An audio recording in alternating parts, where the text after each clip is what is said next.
Twin flames, listen to me on this. Release your fears. You got to work on those fears. Look, you're afraid they've abandoned you. You're afraid that they're not coming back. You're filled with fear. Believe me, I got the t-shirts, souvenirs to prove it. I mean, I've got season passes to some of the fear, theme parks. But you have to release that fear. It's eating you up. It is eating you up. You know, you're so worried that they're not going to come back. You're worried to just it's making you a nervous wreck. You're in the obsessive thinking. Maybe you got out of that and you're back in it again. Well, what triggered you to do that? You saw something, you heard something that triggered you, brought you back to that. Now then the fear is just, it's so strong, so intense. It's like you can taste it. And why are you having that issue? You need to first of all address it. Write it out. What am I afraid of? What is the root of this fear? Abandonment?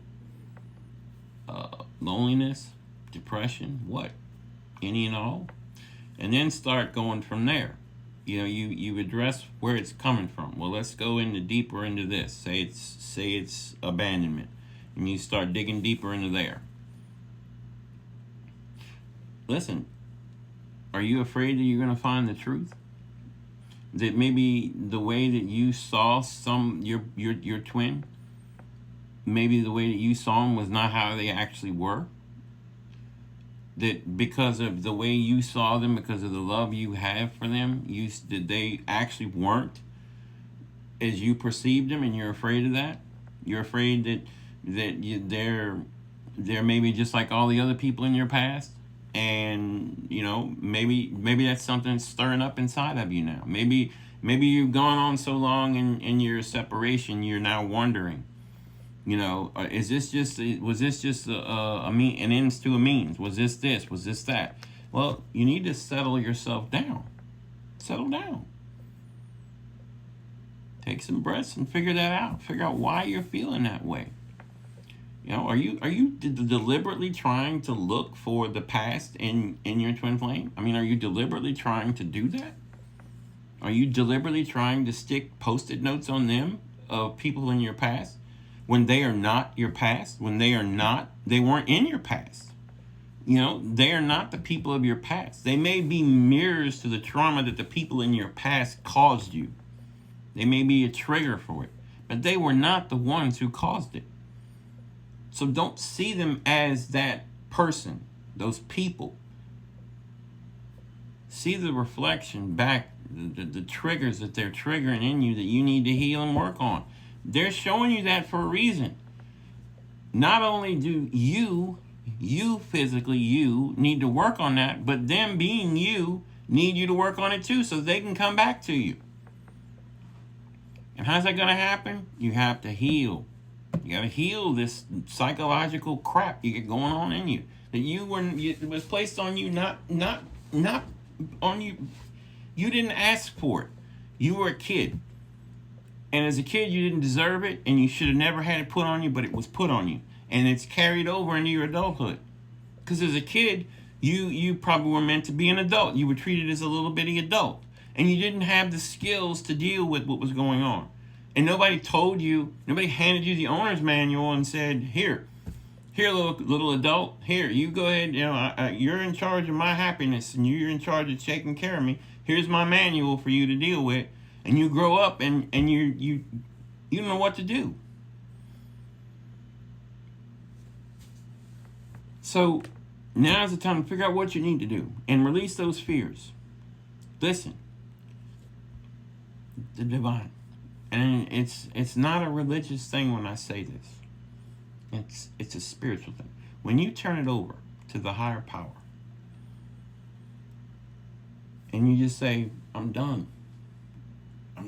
I'm taking this burden, this guilt, this shame, this this fear, this anger, this grief, this loneliness, this all this. I'm done carrying it. I can't carry this no more. They're gone. They're separated from me. I'm separated from them, and I can't handle it. It's too damn much. It's too damn much. It's bad enough the healing that's going on. It's bad enough the new opportunities that are awakening in my life. Got these changes all around me, and I'm missing and wanting them, and I'm all up in their business, and I'm all about them still. No, no, my friend.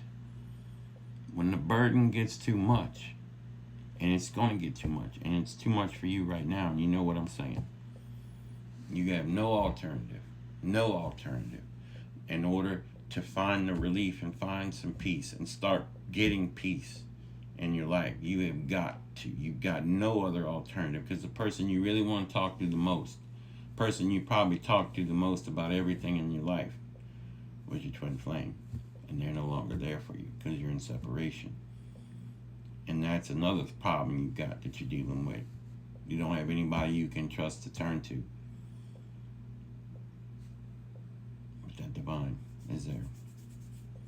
And you just say, I'm releasing it because I can't carry it no more. I can't handle this burden. I can't deal with it. I can't do it anymore. I realize that there's things in this world I can't change. I can't fix. I can't do it. But you can. And you can help me with this. And I'm surrendering because I can't do it anymore. I'm not that strong.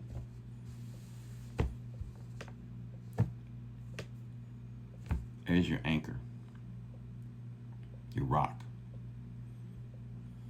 No matter what the world is showing you, the 3D is showing you, when it comes to your twin flame, no matter what they're doing, what they're saying, it doesn't matter. It doesn't matter at the end of the day. It matters there.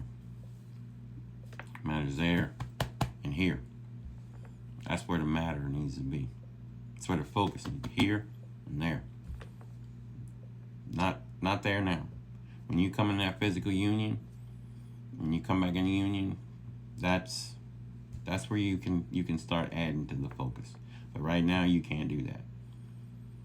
They may be doing things and saying things intentionally, unintentionally to hurt you. Listen, I'm going to tell you, you are never going to be as hurt as you have been hurt by anybody in your life than your twin flame. I never would have believed that. But the longer this separation has gone on, I am here to tell you personal.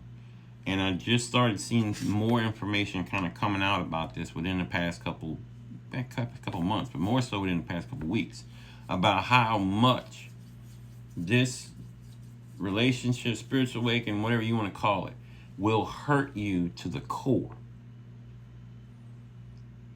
And I started really thinking about that, and then I'm like, man, why is that? And then it dawned on me, like, it's supposed to. It's supposed to literally rip out all that crap you got stuck in you. And to get it out, it's not going to be easy. So who better than to deal with it, to get it out of you, than you? You or them, they or you. You got to get it out yourself, but you have not been able to get it out all these years. But you can get it out because of the things they're doing, saying, triggering in you to get it out. So that's why it's the most painful situation, that you're going to experience. Painful relationship you're going to experience. People, I'm telling you, this is not about the fucking love boat sitting at the end of the dock waiting on to take you to the damn Himalaya mountains so you can get in your castle and live in there and be, soaking up incense and candles for the rest of your life. It's not like that. You got some serious pain to go through. Serious pain to go through to get to where you all can be in physical union. Hell, maybe even where you can be in the same damn room together. Because maybe things have gotten to the point where you couldn't even be in the same damn room with each other. But you're not going to get to that point unless you get to the point here that you release this and you start feeling and you shift the focus there. And that's going to pull them in. That's what you need to be working on. Release the fears. Figure out what you're afraid of. Don't worry about if they're abandoning you, because they're not. They're never going to abandon you. They're always spiritually connected to you, and you always are going to be connected.